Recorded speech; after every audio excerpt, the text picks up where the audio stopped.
تا حالا به زندگیت نگاه کردی و فکر کنی که من سالهای زیادی رو از دست دادم؟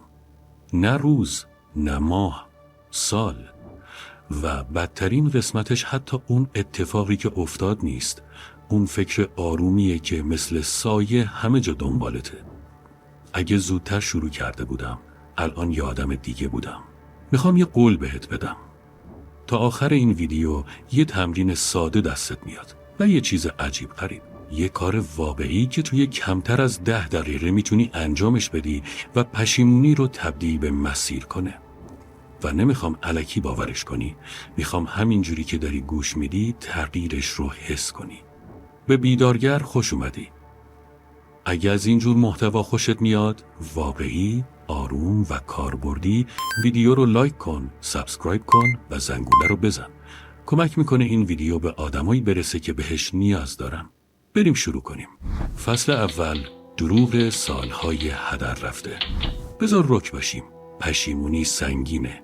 فقط توی ذهنت زندگی نمیکنه، توی بدنت زندگی میکنه. میتونی امروز حالت خوب باشه و یهو یه موج از هیچ جا بزنه بهت. یه آهنگ، یه مکان، یه اسم و یهو برگشتی به اون زمانی که حس میکنی گند زدی.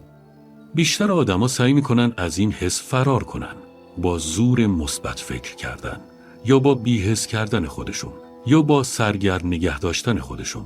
ولی کائنات زمان رو با پاک کردن گذشته بر نمیگردونه. زمان رو بر میگردونه با عوض کردن معنی گذشته. چون هدر رفته یه حقیقت نیست، یه برچسبه. و برچسب‌ها هویتت رو شکل میدن. وقتی به گذشتت برچسب هدر رفته میزنی، ناخودآگاه یه تصمیمایی میگیری. دیر شده، شانسم رو از دست دادم، دیگه فرصت دومی ندارم. و اون موقع است که آینده‌ات کوچیک میشه. یه چیزی هست که هیچ کس بهت نمیگه. اون سالها خالی نبودن. درس‌های گرونی بودن که با جونت پولشون رو دادی. و کائنات اونقدر بیرحم نیست که هزینت رو بگیره و دست خالی ولت کنه. اولین شکل برگشتن وضوحه. یه فهم تمیز و روشن. میدونم چی کار رو دیگه هیچ وقت تکرار نمی کنم. اون وضوح هدیه است. چون نجاتت میده از دوباره رفتن توی همون درد با یه قیافه دیگه. پس اگه فکر سالهای هدر رفته دست از سرت بر نمیداره، همین الان یه کار بکن. دیگه بهشون نگو هدر رفته. بگو مدرسه. نه چون خوش گذشت، نه چون عادلانه بود، بلکه چون زنده موندی و الان چشمات بازه. و وقتی چشمات باز باشه، دیگه اون چرخه قدیمی رود اثر نداره. حالا وقتی این تغییر اتفاق بیفته یه چیز عجیب میبینی. کائنات شروع میکنه آروم جوابت رو بده. فصل دوم، نشونه ها، زمانبندی و برگشت آروم. آدما انتظار دارن کائنات مثل رعد و برق حرف بزنه، ولی بیشتر وقتا مثل یه زمزمه حرف میزنه. یه تلنگر، یه اتفاق که بیش از حد دقیقه، یه پیام که نزدیک بود ندیده بگیریش، یه آدم که اتفاقی سر راهت سبز میشه و دقیقاً همون چیزی رو میگه که لازم داشتی بشنوی. یه دری که همون هفته باز میشه که بالاخره دست از التماس برداشتی. اینا قصه نیست. زندگی اینجوری مسیر رو درست میکنه. ولی یه نکته هست. نشونه ها به کسی که گیر گذشته است کمک نمیکنن، چون پشیمونی چشماتو رو به عقب نگه میداره. پس برگشتن یه چیز ازت میخواد. حضور. نه حضور کامل، فقط به اندازه‌ای که ببینی چی داره سعی میکنه بهت برسه. یه راه ساده هست که بفهمی داره اتفاق میفته. دوباره حس میکنی یه دستی هست. نه مثل این که صدا بشنوی، مثل این که همش سر از جای درست در میاری بعد از یه مدت طولانی که گم بودی. و کائنات این کار رو با زمان بندی انجام میده. بعضی چیزا رو عقب میندازه که زود بهشون نرسی، بعضی چیزا رو سریع میکنه وقتی آماده‌ای نگهشون داری. به خاطر همین دو نفر میتونن یه چیز رو بخوان و تو زمانهای مختلف بهش برسن. طرفداری نیست، ظرفیته. کائنات فقط چیزی که میخوای رو بهت نمیده، چیزی رو بهت میده که بتونی نگهش داری بدون اینکه له بشی. حالا باید حرف بزنیم از اون چیزی که همه فکر میکنن برگشتن یعنی اون. فصل سوم، وقتی زندگی دوباره پر میشه. آره، بعضی وقتا برگشتن یعنی وضع مالی درست میشه. ثبات پیدا میکنی، کار پیدا میکنی، پول دوباره شروع میکنه حرکت کردن. فشار کم میشه و حسی میده انگار زندگی داره میگه یادم نرفتی. ولی پول عمیق‌ترین برگشت نیست. بعضی وقتا برگشت بزرگتر اینه صبح بیدار بشی بدون اون سنگینی توی سینت.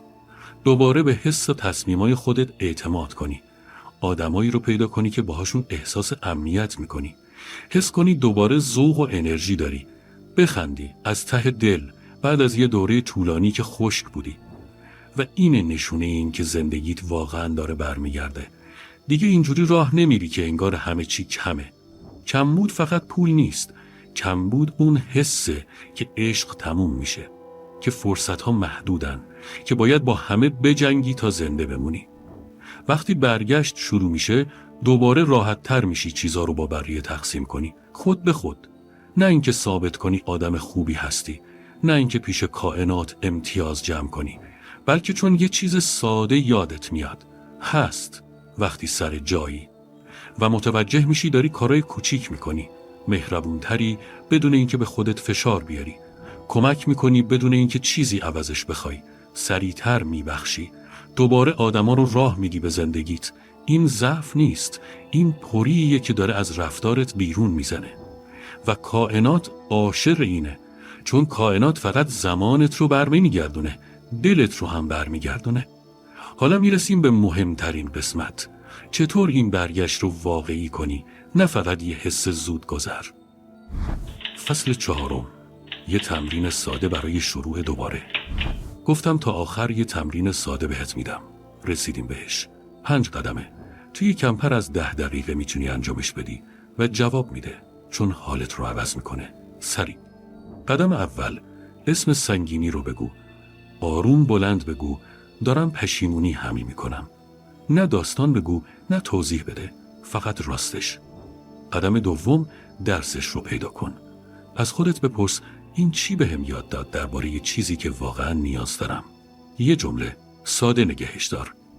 قدم سوم، اون نسخه از خودت رو بدخش که بهتر از اون بلد نبود. بگو هر کاری از دستم برمی اومد کردم، با هر چی که اون موقع میدونستم. اگه سخته شروع کن با دارم یاد میگیرم خودمو ببخشم. قدم 4، یه شروع تازه بخواه. نه به عنوان التماس، به عنوان آماده بودن. بگو من برای فصل بعدی آماده‌ام. قدم 5، توی 24 ساعت آینده یه کار کوچیک انجام بده. یه پیام بفرست، یه درخواست کار بده، یه پیاده روی برو، یه عذرخواهی کن، یه خط قرمز بذار. هر چیزی که به بدنت ثابت کنه داریم حرکت میکنیم. کائنات اینجوری سالهای هدر رفته رو جبران میکنه. نه با برگردوندن پارسال، بلکه با دادن سال بعد، همراه با یه عقلی که قبلا نداشتی. و اگه این کار رو 7 شب پشت سر هم تکرار کنی، یه چیزی عوض میشه. گذشتت دیگه حس زندان نمیده. شروع میکنه حس سوخت بده، چون برگشتن واقعیه و تو دیر نکردی، داری از نو ساخته میشی. همراه بیدارگر بمون و دفعه بعد که زندگی زمزمه کرد دوباره این بار بگو بله.